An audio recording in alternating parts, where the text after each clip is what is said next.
आप सभी लोगों को जय भीम। मैं एडवोकेट विजय सेन बोधिसत्व बाबा साहब डॉक्टर भीमराव अंबेडकर साहब द्वारा स्थापित उत्तर प्रदेश रिपब्लिकन पार्टी का राष्ट्रीय अध्यक्ष, देश के बुद्धिजीवी, किसान, मजदूर, न्याय से वंचित वर्ग के लोगों, आप सभी लोग अच्छी प्रकार से परिचित हैं और जानते भी हैं कि भारतीय जनता पार्टी और आरएसएस बोधिसत्व बाबा साहब डॉक्टर भीमराव अंबेडकर साहब द्वारा रचित भारत के संविधान को बदल देना चाहती है। इस बात को जानते हुए भी भारत के बहुजन समाज के लोग, चाहे वे दलित वर्ग से आते हों, चाहे वह पिछड़े वर्ग से आते हों, चाहे वो अल्पसंख्यक वर्ग से आते हों, चाहे वो आदिवासी वर्ग से आते हों, इन वर्ग के लोगों ने भारतीय जनता पार्टी को जिताने और पुनः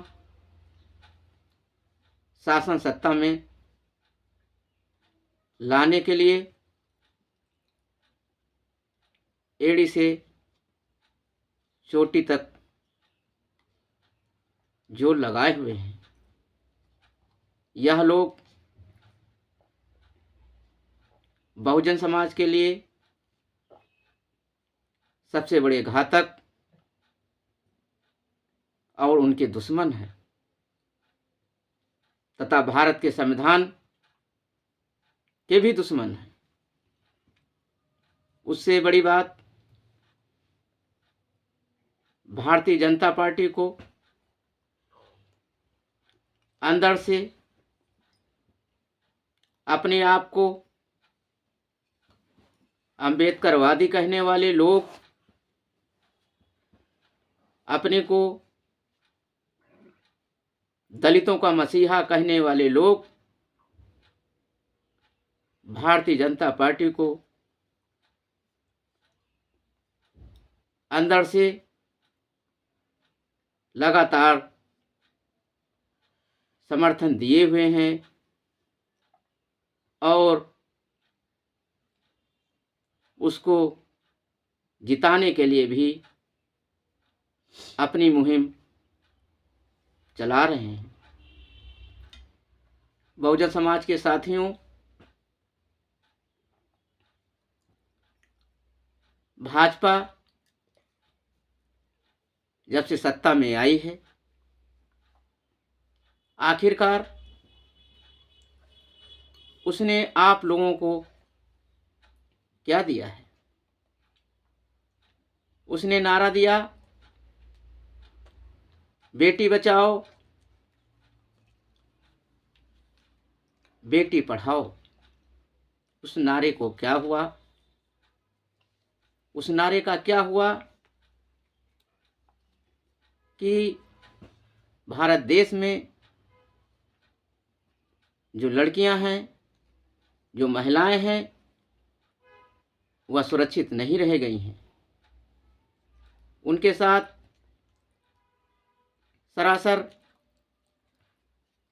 जोर जबरदस्ती की जा रही है, छेड़छाड़ और बलात्कार की घटनाएं घटित हो रही हैं। उनको जिंदा जलाया जा रहा है, उनकी हत्याएं की जा रही हैं। क्या इसी दिन के लिए भारत के लोगों ने भारतीय जनता पार्टी को जिताया था? इससे आप इस बात को समझ सकते हैं कि भारतीय जनता पार्टी लड़कियों एवं महिलाओं के सुरक्षा और विकास की कितनी हितैषी है। दूसरी तरफ हम शिक्षा के क्षेत्र में देखते हैं तो भारतीय जनता पार्टी ने जानबूझकर शिक्षा इतनी महंगी कर दी है और जो सरकारी संस्थान थे उनको निजी हाथों में सौंप दिया है, जिसका परिणाम ये है कि आम वर्ग का व्यक्ति जिसके पास आमदनी के बहुत कम स्रोत हैं, वो अब अपने बच्चों को अच्छी शिक्षा और उच्च शिक्षण संस्थाओं में नहीं पढ़ा पाएगा, क्योंकि उसमें लाखों रुपए की अवैध वसूली हो रही है। इससे बहुजन समाज के अधिकांश जो निर्धन वर्ग के लोग हैं अपने बच्चों को, जिन्होंने आईएएस, आईपीएस, इंजीनियर, डॉक्टर, जज बनाने का सपना जो देखा था, उनका सपना चकनाचूर हो गया है। इस बात से आप ये अच्छी प्रकार से समझ सकते हैं कि भाजपा ने आपके सपनों पर पानी फेरने का काम किया है। उधर यदि हम मजदूरों की दशा देखें तो मजदूरों का शोषण भी भारतीय जनता पार्टी ने सबसे ज्यादा किया है। उसने काम करने के समय को 8 घंटे से बढ़ाकर 12 घंटे कर दिया है और प्रतिदिन के हिसाब से जो मजदूरी मिलती थी उसमें भी कोई वृद्धि नहीं की है। आमतौर पर देखा जाए कि मजदूरों को जो प्रतिदिन के हिसाब से मजदूरी मिलती है 200 रुपये, 250 रुपये या 300 रुपये ही मिलती है। कुल मिलाकर के अगर पूरे महीने का धन जोड़ा जाए तो लगभग 10,000 बनता है। क्या इस आमदनी में वह अपने बच्चों का पालन पोषण कर पाएगा, अपने बच्चों को पढ़ा पाएगा? अच्छा जीवन यापन कर पाएगा, इस बात को बहुजन समाज के लोगों को समझना चाहिए। जबकि होना ये चाहिए था कि सरकार द्वारा जो योजनाएं चलाई गई हैं ग्रामीण क्षेत्र में, उनको पूरे 1 वर्ष का रोजगार और कम से कम प्रतिदिन के हिसाब से 1,000 रुपये मजदूरी, जिसे भाजपा सरकार ने नहीं किया। केवल भारत के निर्धन वर्ग के लोगों में भीख का कटोरा थमवा दिया और लाइनों में लगवा दिया। 5 किलो गेहूं, 5 किलो चावल, वो भीख के ही समान है। यदि मजदूरों का जीवन सम्मानपूर्वक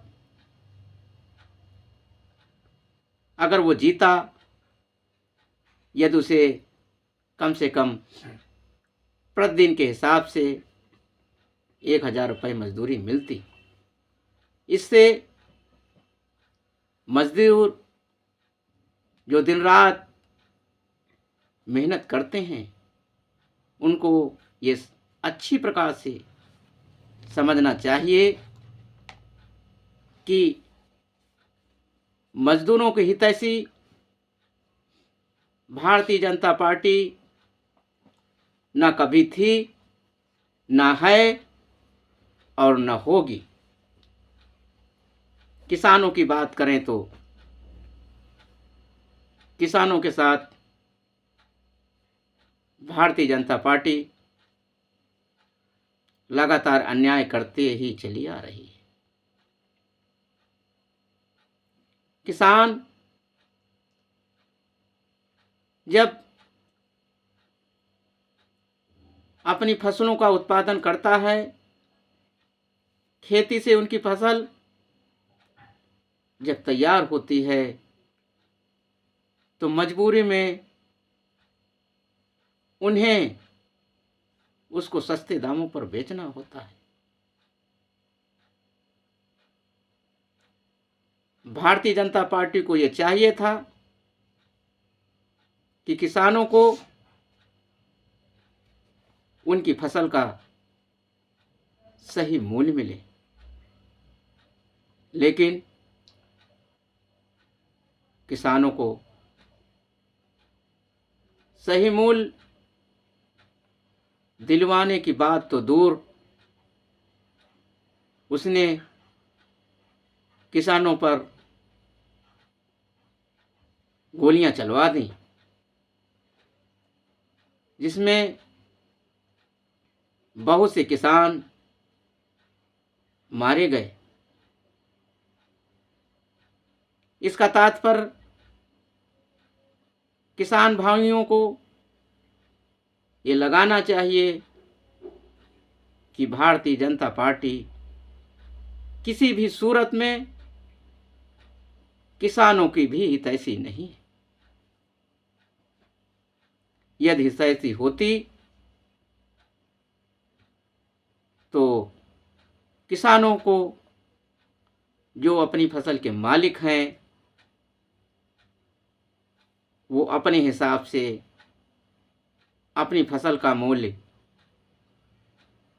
निर्धारित कर पाते, जिससे कि किसानों का विकास होता। यदि हम बात बेरोजगारों की करें तो सरकारी क्षेत्र में भारतीय जनता पार्टी द्वारा जो आश्वासन दिया गया था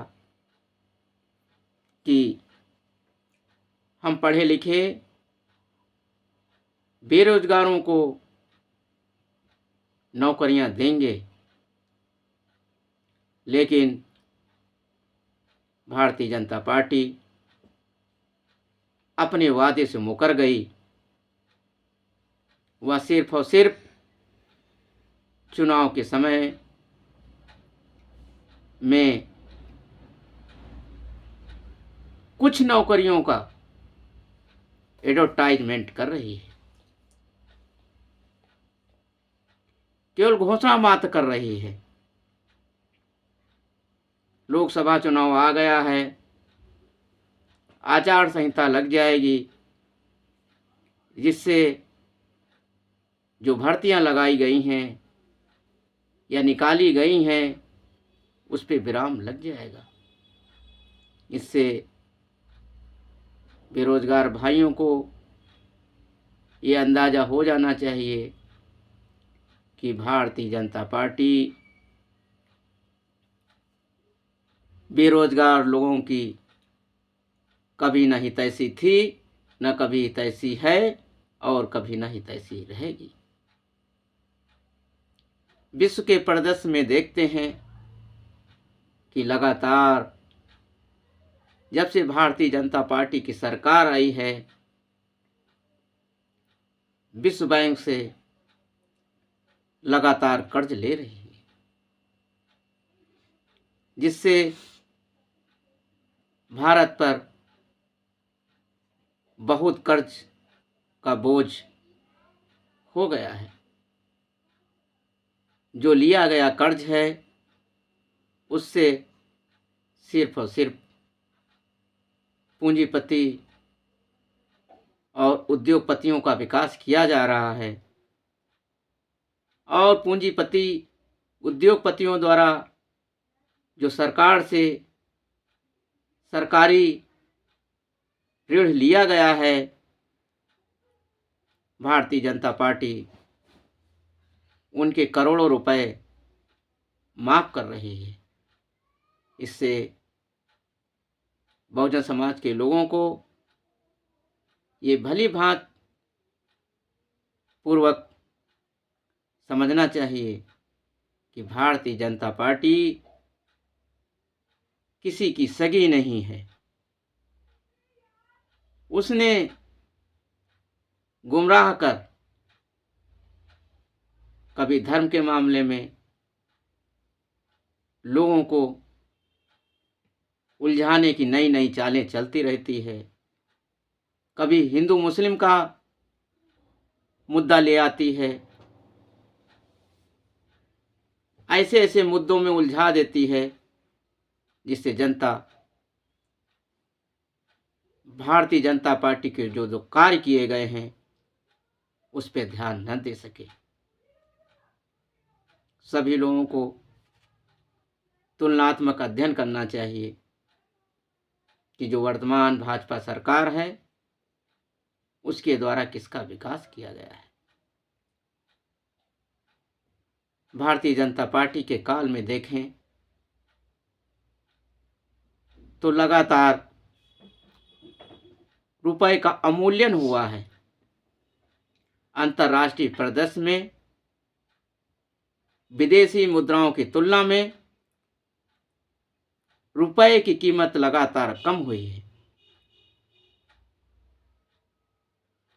इससे आप साफ अंदाजा लगा सकते हैं, यदि विदेशी मुद्रा की तुलना में भारत का रुपया जो है वो मजबूत हुआ होता तो हम भारत का विकास कह सकते थे।